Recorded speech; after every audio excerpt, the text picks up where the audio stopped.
Hi, I'm Kim Neely, and this is the Trauma-Informed SLP.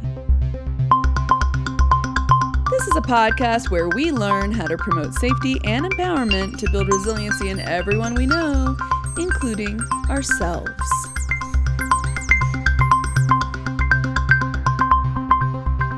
Okay, so hey, I'm doing a slightly more informal video here. It's geared really more toward actual speech language pathologists, this one, but I wanted to get a little better at doing like more casual videos that just deal with some topics that I see come up like on the SLP subreddit and other social media things. So just kind of like my thoughts on certain issues. I don't have thoughts on all issues in our field. So, because, I have my own little hyper-focus lane. So most of this will be stuff about that. It might be interesting to parents of neurodivergence or adult neurodivergence themselves. It might be something of interest and something to for me to get your input. It would be great. So on the SLP subreddit last night, I noticed this comment or this thread. Is that what they're called? Anyway, this post. I guess it's called a post.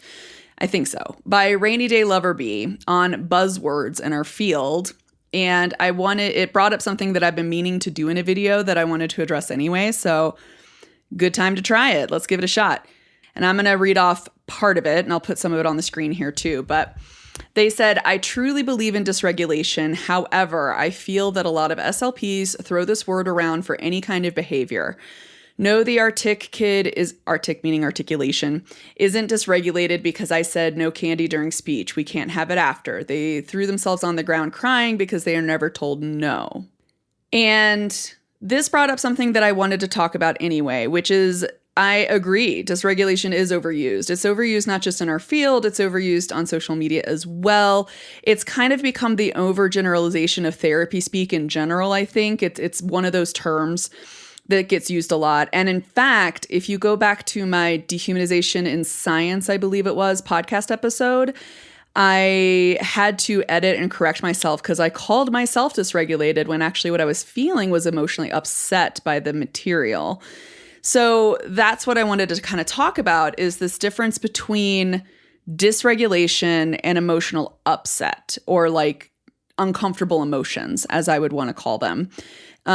Because they are different things. And I think this is a very good point that we need to address. There is also some other things in this, along the thread, I saw some things like tantrum versus meltdown. And also somebody mentioned behavior is communication as a generalization. They don't like it. All behavior is communicative theory and stuff. So I'm going to actually address all three of these in this video, and hopefully I can do it well enough that I don't have to do a whole lot of editing. But if I get a little circuitous, forgive me, because the goal here is not to have to edit a ton the way I do for the more formalized episodes that I've been putting out. In this article, they talk about what is dysregulation as a term.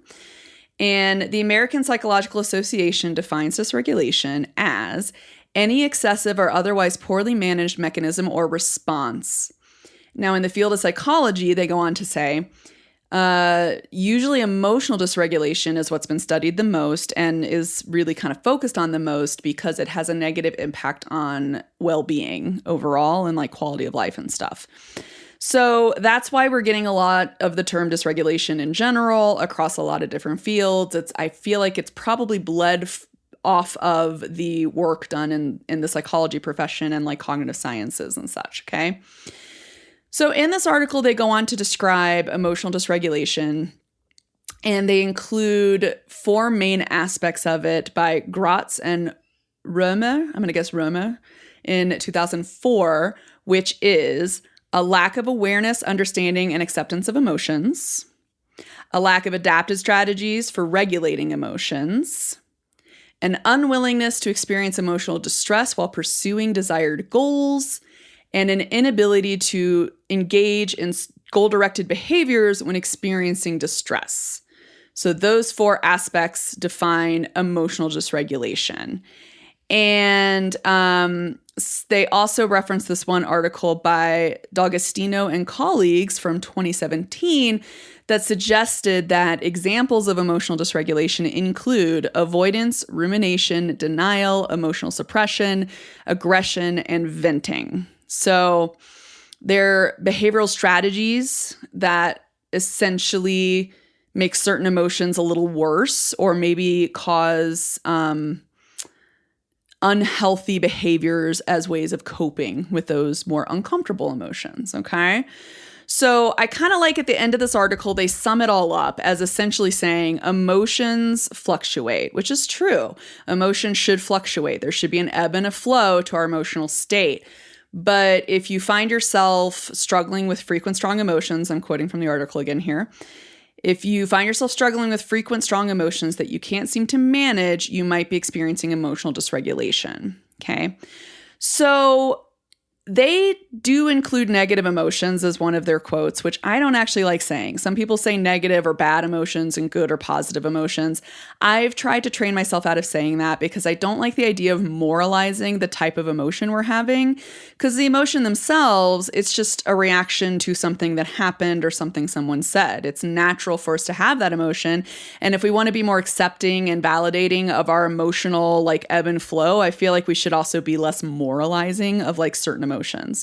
But I do call some emotions uncomfortable and or challenging. So what I mean by that is if you look at the emotion wheel, emotions that are just either uncomfortable in your body to feel or just challenging to cope with.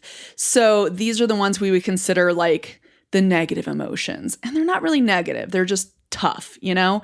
The things like when you feel angry or sad or afraid of something or confused or frustrated or just disgusted about something, like these type of emotions, they just make you feel ugh, right? They're like bleh, yuck feeling type of emotions. So they're just tough to go through, you know? They're still important. They're important to be able to acknowledge. It's important to be able to process them. And that's the issue where we get to dysregulation, because a lot of us are not given the tools or the strategies to actually recognize, to have that awareness of the emotion we're feeling, and then to actually have like the tools, the strategies, the skill set necessary to process through that emotion and actually use it for really the purpose that, at least in a healthy, balanced mental health state, you could use that emotion as more of like a, what happened that made me so angry, right? And I like how I believe it's Destiny Ann, and I think she's on TikTok, but she's also on Instagram, and I follow her there, where she did this great video. I think now it's at least 3 years old. It's probably older. My brain thinks 3 years, which means it might be like 10 years old by now, for all as I know, because that's how my sense of time passing works. But she did that great video on like your anger is trying to tell you something, like a boundary has been crossed or somebody stepped over the line, and like the job is to like process that anger and try to use it to inform you about what happened, right? But not to like vilify that anger, right? So I don't like the moralization of emotions as good or bad, because if we start saying they're bad or they're negative, then I feel like that naturally leads to a tendency to want to avoid them.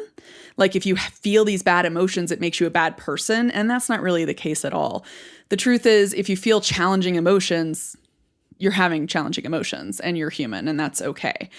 This gets at that idea of emotional validation versus validating behaviors, right? So like a lot of people don't like that idea of like all emotions are valid, and people are like, that's not really true. And it's like, I think what people are really getting at when they talk about that is that the emotions are valid. Yes, you can have whatever emotion you need to have. What is not valid is using your emotion as an excuse to mistreat somebody else or harm someone else or even harm yourself, right? The idea is essentially you can have an emotion. That's fine. Feel what you feel. But then you need to have awareness and the ability to process through that emotion so that then you don't just reactively behave off of that emotion. It gets at that like it can be an explanation, but it's not an excuse for mistreatment of others or causing harm to others, or ideally also not yourself either. Like it would be great to have more healthy ways of processing this stuff, right? Now, I think dysregulation comes about a lot. Obviously, trauma, there have been researchers that have said essentially just like nervous system autonomic dysregulation is a really key symptom of PTSD, actually formally diagnosed PTSD. What I mean by that is essentially in the trauma literature, dysregulation tends to be your survival modes are getting activated a lot faster and a lot more intense and kind of hangs on a lot longer than they necessarily should. It usually leads to a decrease in awareness of what's going on, at least for your higher cortical thinking, conscious area of your brain. It doesn't really exactly know why you're being thrown into such a survival mode, such like a major upheaval with the adrenaline and all of that stuff pumping through you know? So that's from the trauma literature, is that the idea is the emotional memory, the subconscious emotional memory is getting triggered because of a past threat. It is now being triggered in the presence of anything that's even slightly reminding that emotional circuitry, that memory of that threat. And so it's kind of interpreting, it's like overgeneralizing, overinterpreting everything as a threat, essentially, even if it's just a little bit related, right? This gets at the idea of like classic example being veterans who've been in a war zone being triggered by 4th of July fireworks because they sound like gunshots and or bombs going off, right? And so their conscious brain knows they're not in a war zone anymore, and this is a holiday where there's a lot of fireworks, and that's just a natural thing that happens, and it's normal, and you're safe. But their system, their nervous system, and their amygdala area of their brain and their sympathetic fight, flight, or freeze response in their body is very highly activated because that emotional memory is saying, this is potentially dangerous. These sounds sound like a threat, right?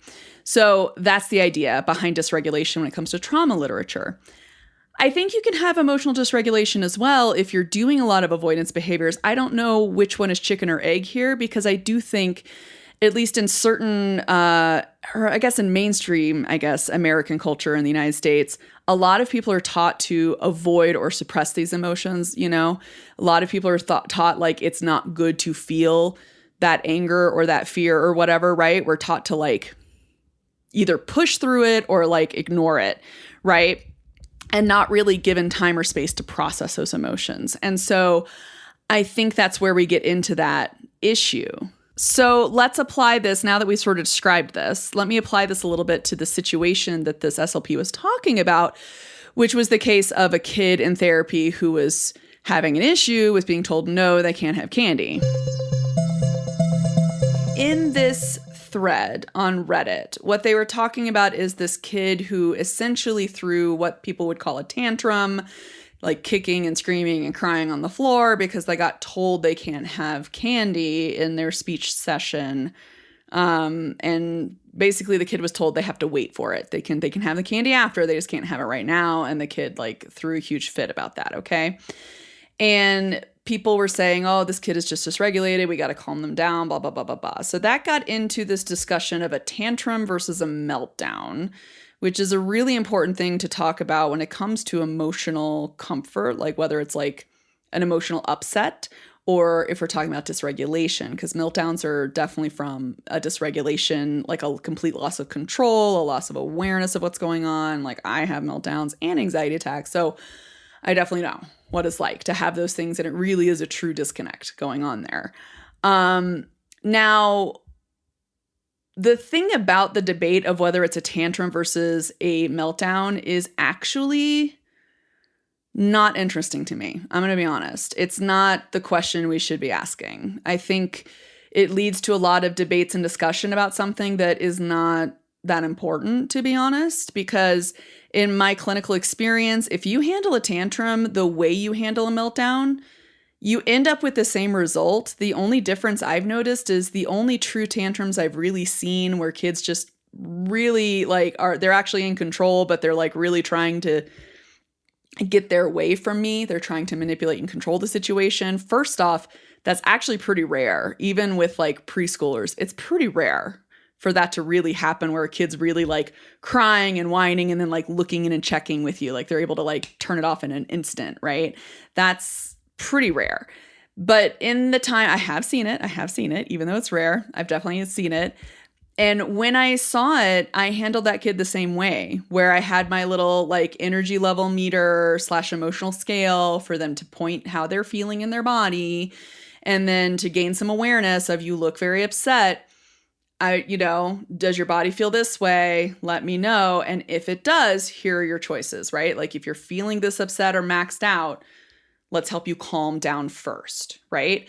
Because the idea is they're having this big fit because you said no, right? Like in my case, the kid was having a fit because he was told to clean up because the whole class was transitioning to another activity. They had been playing, having a lot of like free play time in the classroom with toys and such. And this kid didn't want to clean.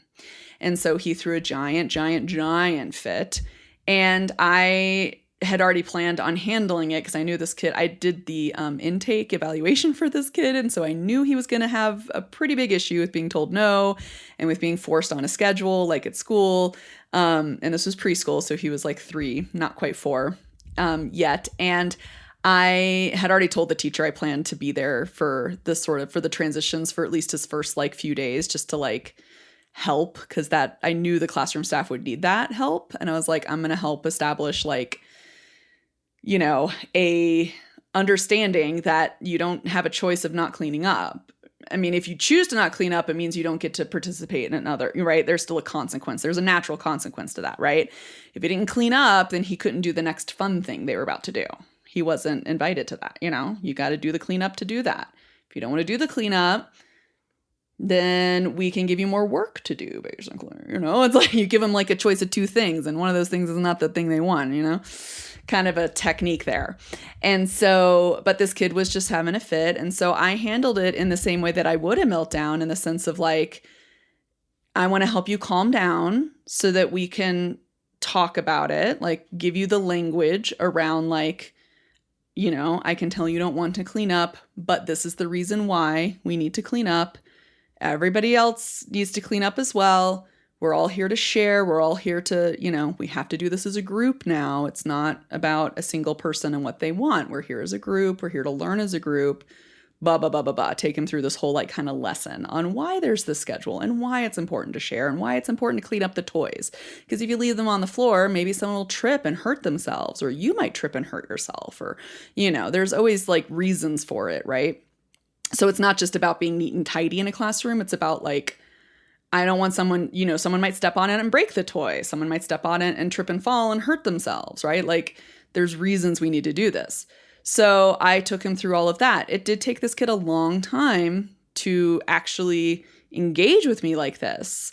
But once he started to figure out that like, requesting or asking to not do the thing would lead to just a brief explanation of why he needs to in order to do this next thing, it kind of helped him navigate what the expectations were. And eventually the tantrums got less and less and less, because the first really big tantrum that lasted a long time, I just didn't budge. I just sat there and I let him cry. I let him do his whole thing. And then I was like, when you're ready to come and point to how you're feeling, we can go through some ways to help you calm down. And then I'll talk you through what we can do, what I can do to support you with helping you clean up, basically. Like, what kind of help do you want from me? Like, I'm not going to do it for you, but I can be here to help you, That was kind of the tact I took on that. Now, I think that is, it took a long time. And if I had not had skills to regulate myself, it would have been pretty hard. It would have been pretty dysregulating for me. And especially, that's why I wanted to be there for that kid, because like school staff in classrooms, they often do not have that kind of time. And I was like, I'm just going to do this and count it as IEP minutes, like just some additional minutes that I banked with this kid because they're going to need it for the transitions. I needed to take that time, right? And so it was not as interesting to me is this kid having a tantrum or not. What was important was I was calmly presenting options, calmly explaining reasons why this is the expectation in order to do this thing, calmly explaining very natural consequences of not doing the thing, of not cleaning up. You don't get to join the group with their next little activity over here. I think they were making pancakes or something. It was something really cool. They were doing like a cooking lesson kind of thing. So he wanted to do that, right? And it's like, well, you don't get to be if you don't do the cleanup. You got to do that first, right?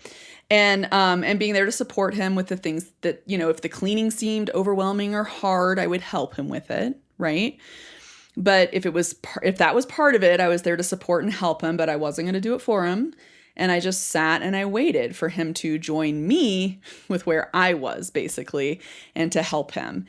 And the reason it wasn't important to me whether it was a tantrum or not is that little kids, I don't expect them to be that aware of their emotions. They're like 3-year-olds, I don't expect them to really have a lot of awareness of what's going on in their bodies.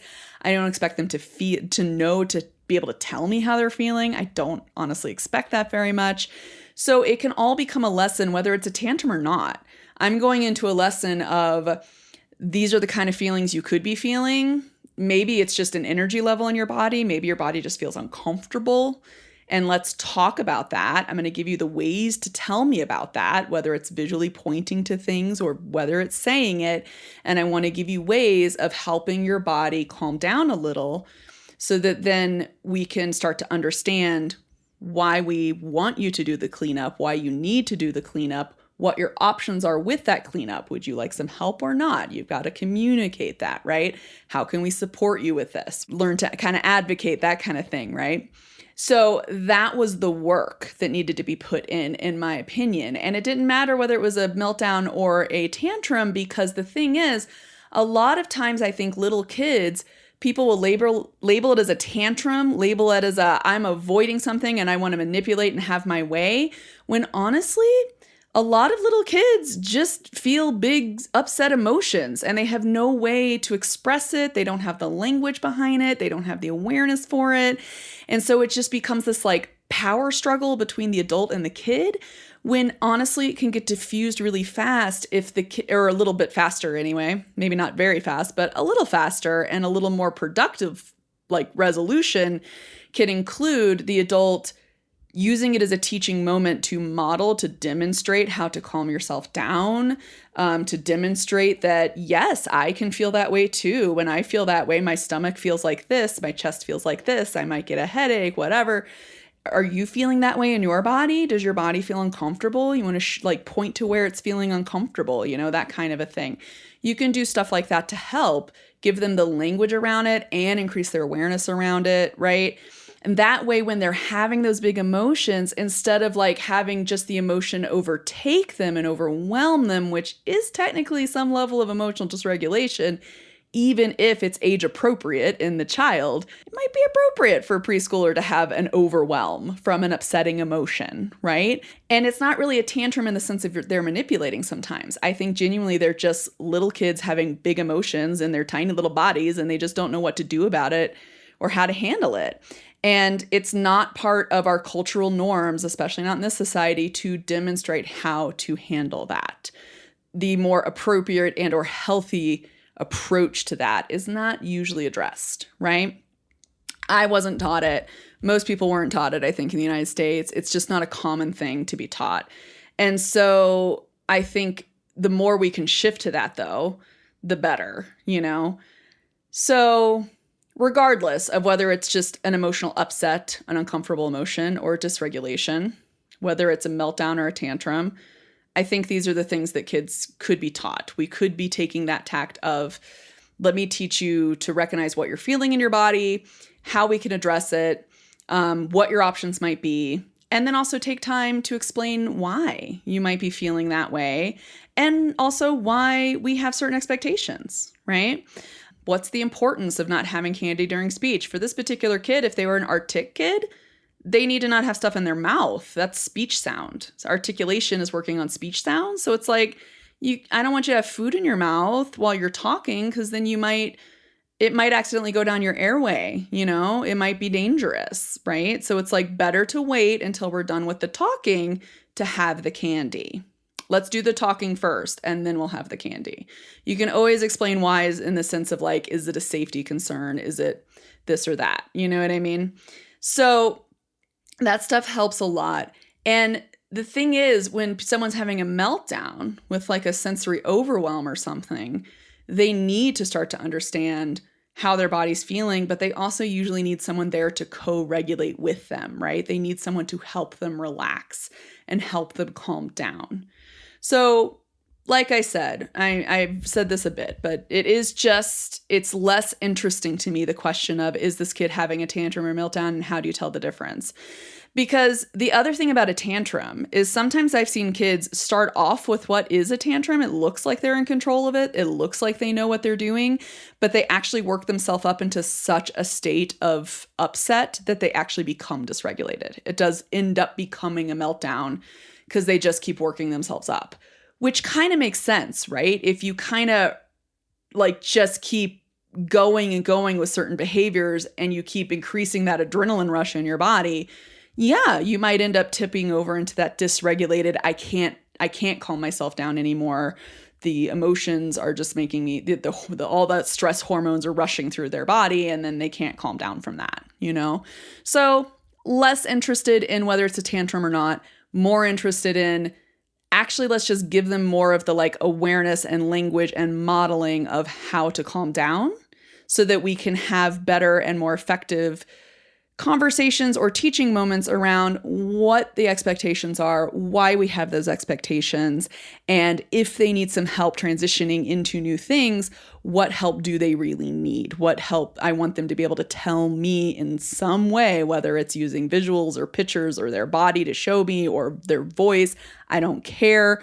As long as they show me somehow what they might need for me to help them, because that's what I want. I want to help them understand it, right? And as a communication person, I want them to be able to advocate for their needs as much as possible. So this also gets at that whole discussion of communication or behavior being communicative. That whole thing of like, dysregulation is so grating. This is what this person said. I believe it was Fearless Cucumber 404. Which I kind of love. I don't know if Reddit assigned that or not, but that's kind of a fun name. They said on the same thread, the word dysregulation is as grating to me as behavior is communication. No, not all behavior is communication. Sometimes kids are just jerks and behave that way. 100%. Sometimes people in general are jerks and kids are people. So it makes sense. Yeah. Sometimes kids are jerks. They behave in jerk-like ways. Truth. And I can understand why it's so grating because it's a term that's become less specific as it gets more overgeneralized for people using it as dysregulation versus upsetting emotions, you know? Dysregulation being they've lost control of those emotions. Those emotions are now in control of everything. And the emotion, I call it, it's sort of like when I ever have a meltdown or something, it's like my emotional system has hijacked my body, okay? Like I'm not in control anymore. It's coming from some other part that's not my conscious brain, essentially. And it's not listening to this. I can't make it stop on just using thought alone. I can't do it. I've lost that control. And like I said, like with little kids, like toddlers, preschoolers, I don't expect them to have that much control, you know? Their control's only going to be so much. They're probably going to need a lot of help and adults around to help them model and understand how to calm down just in general. Because like, you know, it's going to be a continuous process as they grow and learn because their little tiny brain can only do so much at one time, you know?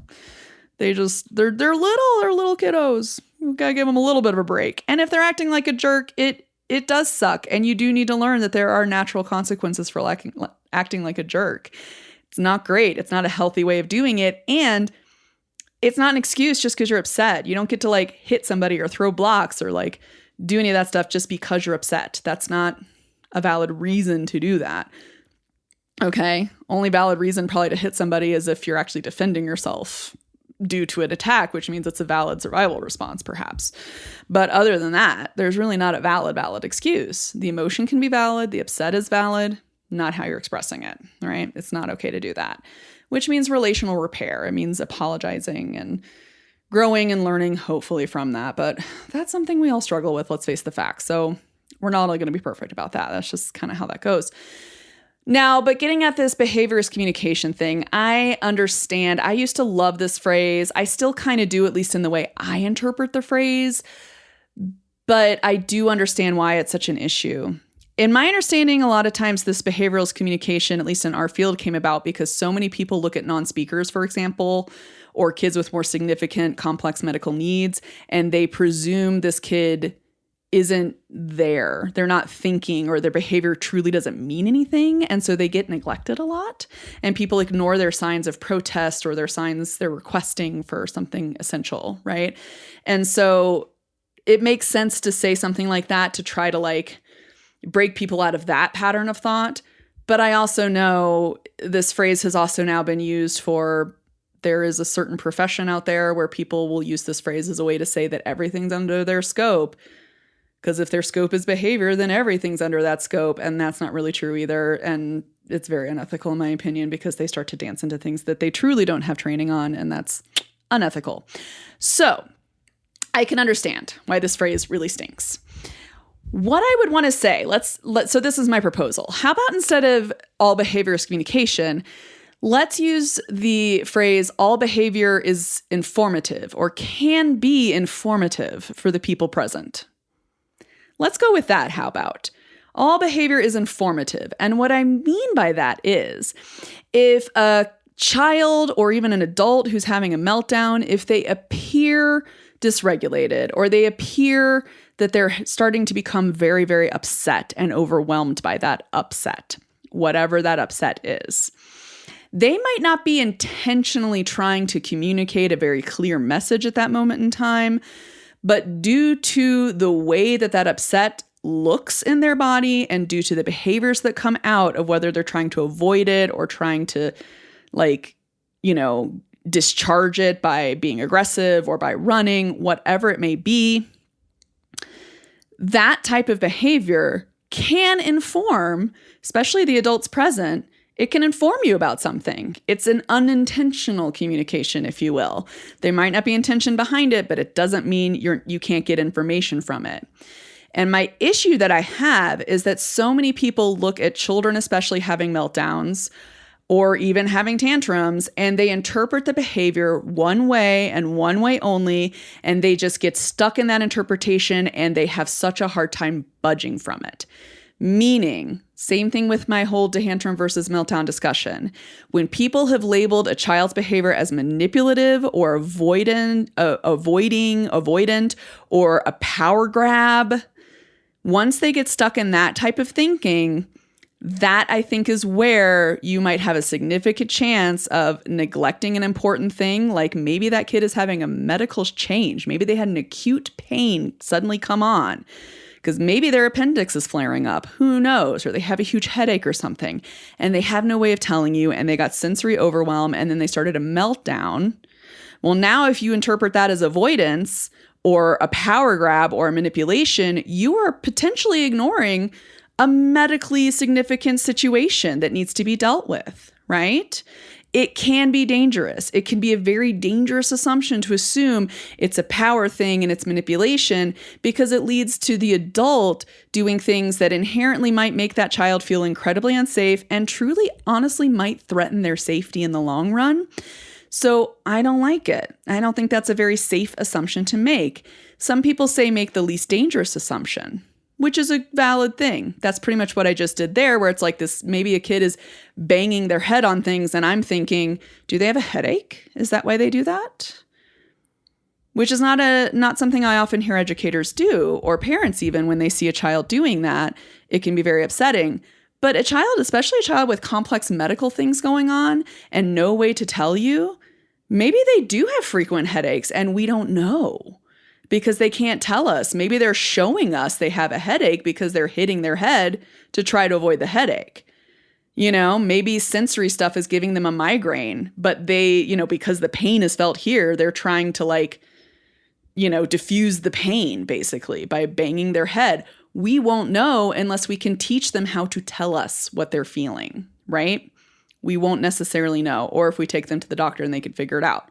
But even then, it's usually communication more so than scans and such, usually, that helps with those sort of situations. So what I would say, maybe not all behavior is communication, but let's look at behavior as informational. So if behavior is informational, okay, when you see a child start to have what perhaps you might call it a tantrum, you might call it a dysregulation, or you might just call it an upsetting emotion, whatever it is. They're getting upset, something is happening, something has changed in that child. My suggestion is think of at least 3 possible reasons for this change. And one of those reasons has to involve only that child's body. It has nothing to do with people in the room. One of those reasons.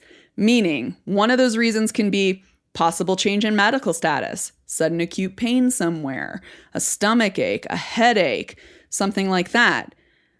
Or perhaps they're really, really hangry. They're like so hungry. They're getting really, really upset by that. Or maybe they're very thirsty. Maybe they suddenly really have to go to the bathroom and they don't have a way of telling anybody that.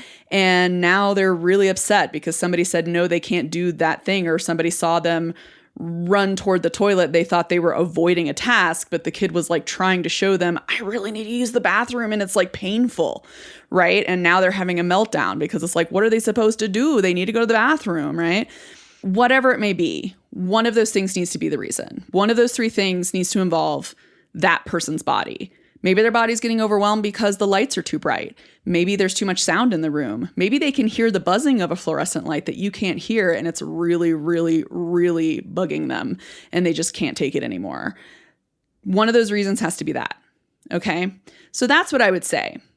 Take the time to calm yourself down and actually try to think through what are at least three possible reasons, particularly for non-speaking children, particularly.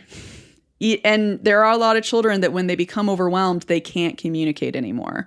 They need usually visuals or some way to help them communicate because they might not be able to access spoken language very well when they're upset or when they're in meltdown. I can't talk very well when I'm in meltdown. So it happens. It definitely can happen.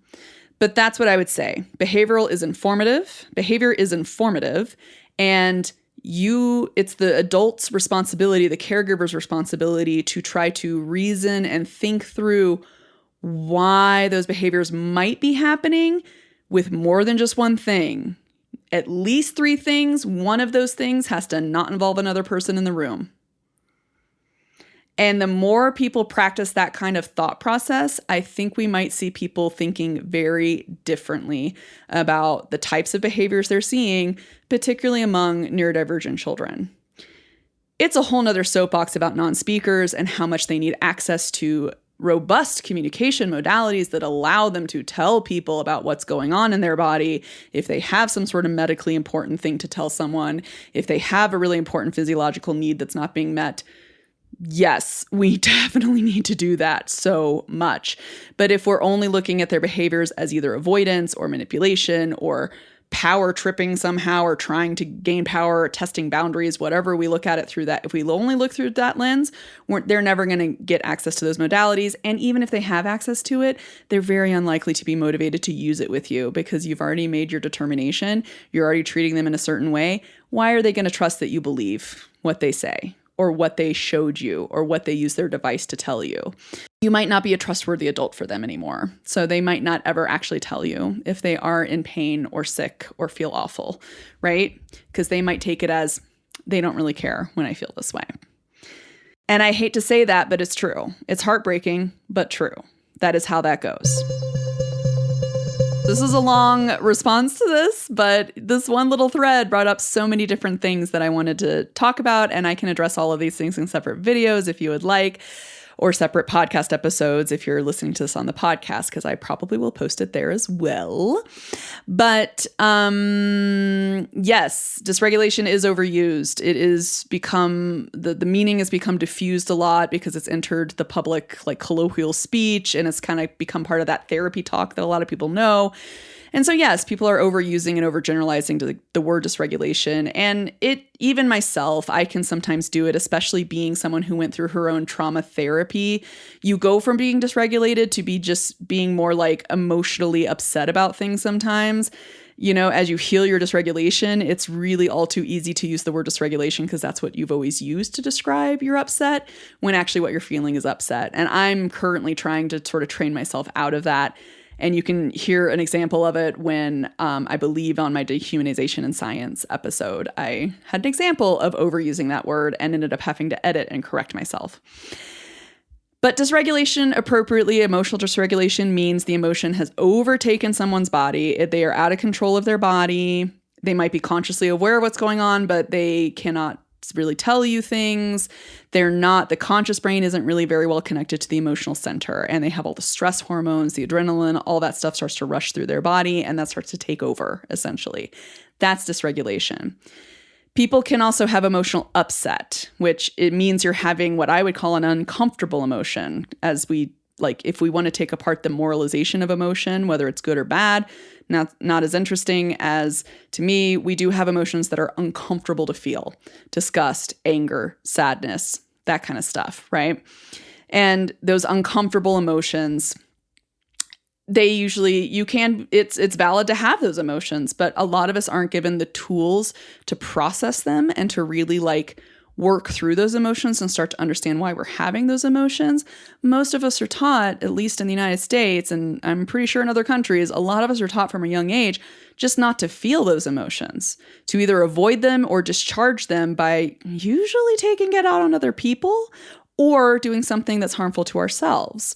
And that is the issue there. That is where like we have to learn to start to honor and respect these emotions, because emotions are valid, but the behaviors you do based off of the emotions are not always valid or healthy, right? So you can have an upsetting emotion, but then using that emotion as a way to justify to yourself harming someone else is not valid, okay? The emotions are a reason, but they are not an excuse for mistreatment of others, and also really not for yourself either, although it is sometimes very difficult to take care of yourself in that sense. So there is that issue there. That said, whether or not neurodivergence, particularly non-speaking, like especially little kids or medically complex kids in general, are having a tantrum versus a meltdown, I think that's not that important of a question. What's far more important is to recognize and realize that regardless of what's going on, the child is upset. And while not all behavior is communication in a certain sense, behavior is informative, can be informative. And what is more important for adults in the room, for caregivers in the room to do, is to think through possible reasons that this emotional upset is occurring and then addressing it appropriately. So if you handle a tantrum the same way you would a meltdown, the same way you would a dysregulation, if you handle emotional upset the way you would dysregulation, it can lead to the same result, but it is a process of allowing that child or teaching that child, demonstrating to that child how we recognize what we feel in our body, giving them some sort of communication modality to explain it, to show, to agree or to point to how they're feeling, what their energy level is in their body, and what they might need to help them calm down. So then they can listen and they're in more of that learning mode, essentially, of like that sort of like in control, conscious learning mode, I will say, because we learn in emotional modes as well. But what we tend to learn in survival mode is survival. We don't tend to learn really detailed stuff like we put up the toys in the classroom so people don't trip over them and so that we can continue to share them. People don't break them by stepping on them.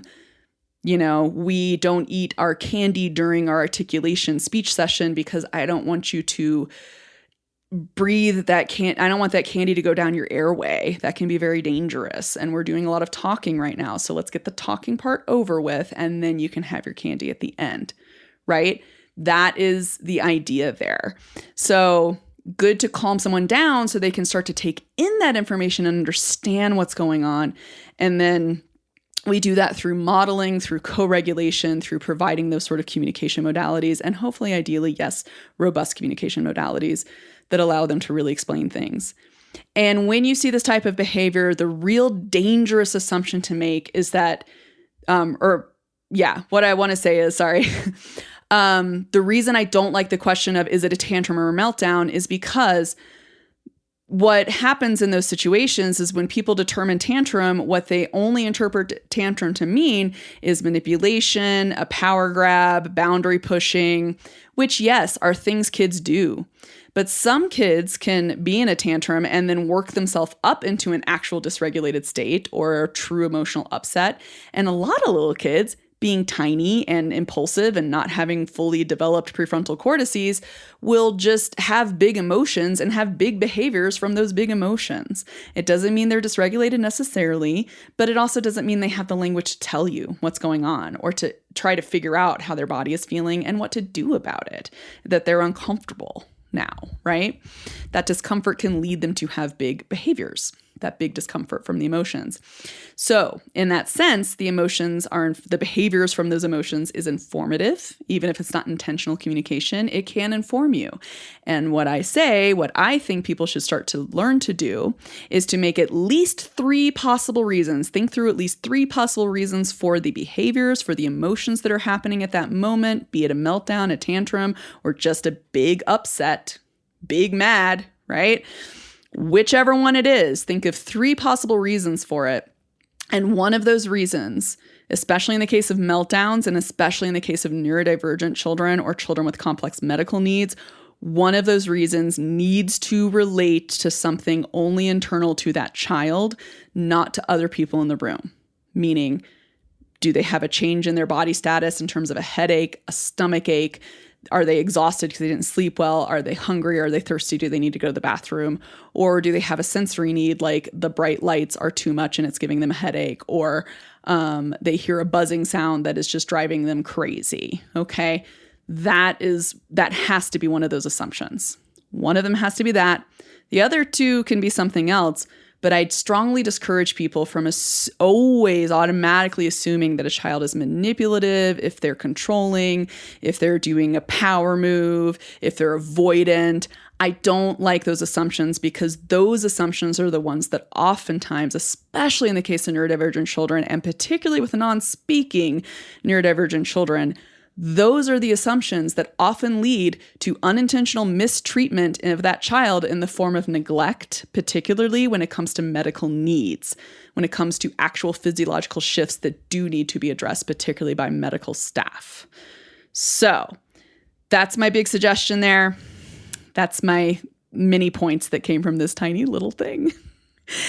I hope this was helpful, and if it was informative, leave me a comment on any of my social medias, send me an email, which is on my website. If you're listening to the podcast, it's usually in the show notes, or if you're watching this on YouTube, or if you're watching this on any of my other social medias, drop a comment. Let me know if this was useful, if this was insightful, if you still have questions about it, if you're not sure.